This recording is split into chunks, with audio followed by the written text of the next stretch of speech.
Hello dear students, welcome back to organize knowledge channel. और आज की जो वीडियो है उसमें हम डिस्कस करेंगे worksheet number 54 for class 9th। विषय सामाजिक विज्ञान है और ये वर्कशीट आपके लिए 29 दिसंबर 2021 के लिए शेड्यूल की गई है। आज की जो वर्कशीट है प्यारे बच्चों, उसमें हम अध्याय 2 जो यूरोप में समाजवाद एवं रूसी क्रांति, इसको कंटिन्यू करते हुए आगे पढ़ेंगे। सो वर्कशीट शुरू करने से पहले प्लीज़ चैनल को सब्सक्राइब कर दीजिए, बेल आइकन को भी प्रेस कर लो ताकि आपको आने वाली वीडियोस की नोटिफिकेशन वो समय से मिल जाए। सो देखिए आज की वर्कशीट में क्या दिया गया है, स्टालिनवाद और सामूहिकीकरण। ठीक है, तो देखिए उसके बाद क्या होता है। लेनिन के बाद शासन करने वाले स्टालिन ने कम्युनिस्ट विचारों को अधिक सख्ती से लागू किया। तो लेनिन के बाद किसका राज आया, वो तब आया स्टालिन का।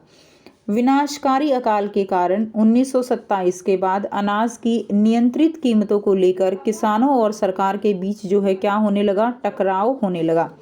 ठीक है, तो विनाशकारी अकाल आया था, उसके बाद जो है अनाज की जो है कीमतों के कारण किसान और सरकारों में जो है सरकार में क्या होने लगा, टकराव जो है वो उनके बीच में देखा गया। 1928 में पार्टी के सदस्यों ने अनाज उत्पादक क्षेत्रों का दौरा किया, जबरन किसानों से अनाज खरीदा और कूलकों पर छापा मारा। अब ये कूलक कौन थे? संपन्न किसान, यानी जो कूलक थे वो धनी किसान थे। ठीक है, और जो धनी किसान थे इनसे जो है जो स्टालिन वाद था, यानी स्टालिन की जो सरकार थी, इन्होंने क्या किया, इन कूलकों से सारी की सारी ज़मीनें जो है वो छीन ली गई थी और इनका अंत जो है बाद में कर दिया गया था। तो पार्टी ने क्या किया, अनाज जो उत्पादक क्षेत्र थे उनका दौरा किया और किसानों से अनाज खरीदा और कूलकों पर छापा मारा।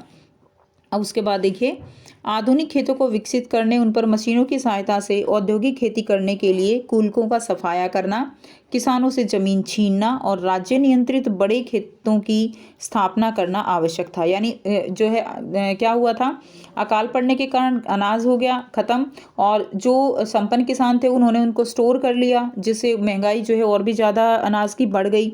अब स्टालिन की सरकार ने क्या किया कि जितनी किसानों के पास ज़मीन थी, संपन्न किसान थे, उनसे उनकी ज़मीन छीनकर वो राज्य जो है राज्य के अंतर्गत जो है उसको ले आए। 1929 से पार्टी ने सभी किसानों को सामूहिक खेती, अब जो ये सामूहिक खेत थे उनको कोलखोज के नाम से जाना जाता था। तो 1929 से पार्टी ने सभी किसानों को सामूहिक खेतों में खेती करने के आदेश जो है वो जारी कर दिए, जिसको क्या कहा गया, कोलखोज।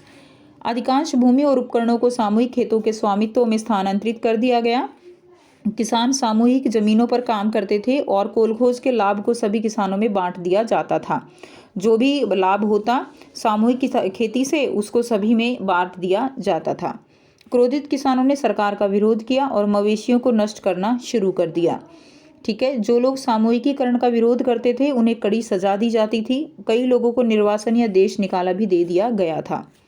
पार्टी के भीतर कई लोगों ने नियोजित अर्थव्यवस्था के तहत औद्योगिक उत्पादन में भ्रम और सामूहिकीकरण के परिणामों की क्या की थी, आलोचना की थी। स्टालिन और उनके हमदर्दों ने इस आलोचकों पर समाजवाद के खिलाफ जो है क्या लगाया, साजिश का आरोप लगाया। क्लियर, और उन्हें कड़ी सजा दी। तो जो स्टालिन थे और उनके हमदर्द थे, जो भी इनके खिलाफ बोलते थे, उनको जो है एक तरह से समाजवाद के खिलाफ साजिश का आरोप लगाकर उनको सजा दी जाती थी। उसके बाद देखिए रूसी क्रांति का क्या प्रभाव रहा। तो रूसी क्रांति के द्वारा मेहनतकशों के राज्यों की संभावना का स्पष्ट उदाहरण दिया गया था। उसके बाद देखिए सोवियत संघ जो है यूएसएसआर ने समाजवाद को एक वैश्विक चेहरा और विश्व स्तर का जो है विश्व स्तर प्रदान किया। यानी अब समाजवाद जो है वो केवल रूस में नहीं बल्कि अन्य देशों में भी इस तरह की सरकारें जो हैं वो बनने लगी थी। अब समाजवाद एक व्यापक उद्देश्य के रूप में स्थापित हो गया था। मार्क्सवाद, लेनिनवाद, स्टालिनवाद ने समाजवाद के लिए नई तरीकों के लिए भी रास्ता दिखाया। हमारे संविधान में भी समाजवाद लाने का वर्णन जो है वो किया गया है। ठीक है, तो ये जो है किसके प्रभाव रहे, रूसी क्रांति के प्रभाव रहे थे। अब आपको यहाँ पर बहुत ही आसान से 3 जो है प्रश्न दिए गए हैं जिनके आंसर हम करेंगे। सो पहला जो क्वेश्चन है वो है कूलक कौन थे। तो कूलक कौन थे? कूलक सोवियत रूस के धनी किसान थे। कृषि के सामूहिकीकरण कार्यक्रम के अंतर्गत स्टालिन ने इनका अंत जो है वो कर दिया था।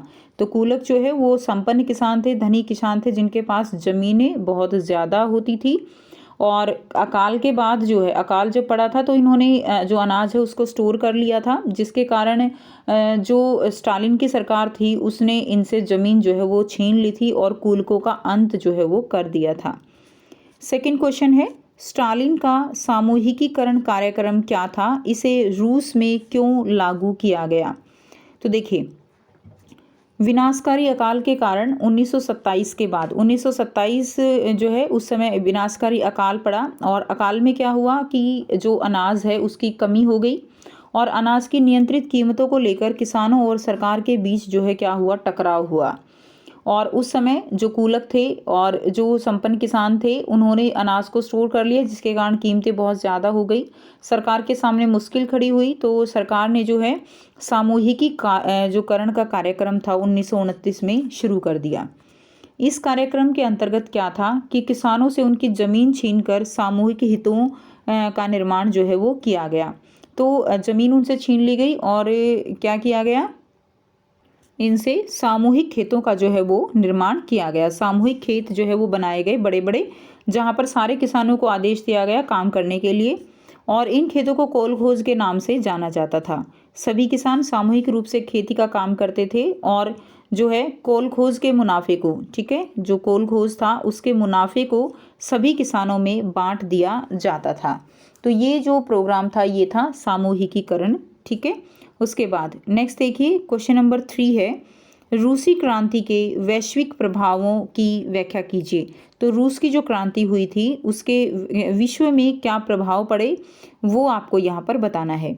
तो फर्स्ट लिखेंगे, रूसी क्रांति के कारण विश्व भर में मजदूर और कामगार वर्गों के संगठनों ने जोर पकड़ा, यानी मेहनत कशों का राज्य जो है, जो हमने अभी वर्कशीट में पढ़ा, वो इसी के संदर्भ में कहा गया है कि जो मजदूर हैं, कामगार वर्ग के संगठन है, उन्होंने जो है जोर पकड़ा। इसकी वजह से क्लियर, मेहनत कश कौन है, जो मजदूर तबका है उसको मेहनत कश कहा जाता है। तो मेहनत कश और जो मजदूर वर्ग है, कामगार वर्ग है, उनके संगठन जो है वो बनने लगे, इसीलिए कहा गया था मेहनत कशों का राज्य।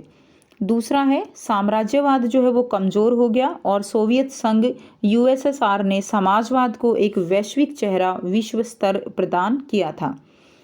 उसके बाद देखिए, अनेक देशों में क्या हुआ, साम्यवादी सरकारों की स्थापना हुई। तो अनेक देशों में जो है साम्यवादी सरकारें वो बनने लगी। क्लियर। तो इस वर्कशीट में हमने पढ़ा कि लेनिन के बाद स्टालिन की सरकार आई। स्टालिन के बाद जो है क्या काम किए गए, स्टालिन के बाद मेन जो सबसे बड़ा काम उनके द्वारा किया गया था वो था सामूहिकीकरण। और किस तरह से सामूहिकीकरण किया गया, अकाल पड़ने के कारण कूलक खत्म कर दिए गए।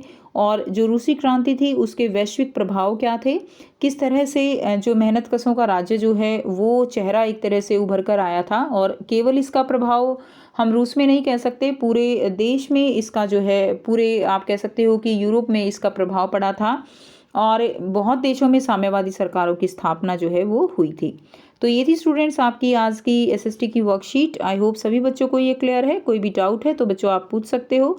वीडियो अच्छी लगी तो प्लीज़ लाइक कीजिए, शेयर कीजिए और चैनल को सब्सक्राइब कर लीजिए। Thanks for watching.